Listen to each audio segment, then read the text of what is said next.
Panita, but give us a sense you're getting on India, because we have our share bit of a correction on a YTT basis. We have been underperformers. But what's the view coming in now, given the double-digit decline that we have seen and even sharper corrections in the broader markets? Do you believe that the valuations are way more attractive right now and good time to go ahead and pitch in some money? Or rather, there could be some more correction in store? Well, the valuations are more attractive now than they were. There's no doubt. But are they cheap? No. I mean, we are back to our 20-year or 10-year average valuations on multiples. So at least it's not frothy, but it's not cheap. It's not at the point where, people will run from various countries to say, oh, wow, India is really cheap. But yes, markets are oversold.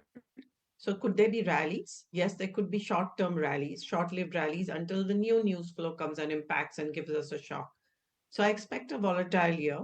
But longer term, of course, we have an inherent strength in our economy, a momentum that is built up from our own consumption demand that is coming from our demographics.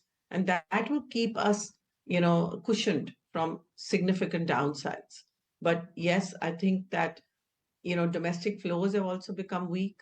Foreign flows haven't come in. So all of that needs to change. Domestic investors have to come back in a big way. Foreign investors have to come back in a big way. And I don't see this year being a very predictable year. Right.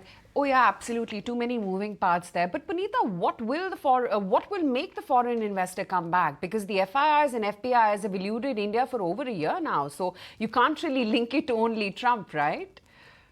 Yeah, you can't because it was valuations, right? And then China getting its act together.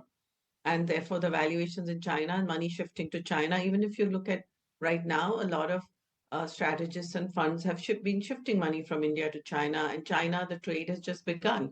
So there is more. The expectation is that at the current valuations, there's a lot more, could be a lot more upside.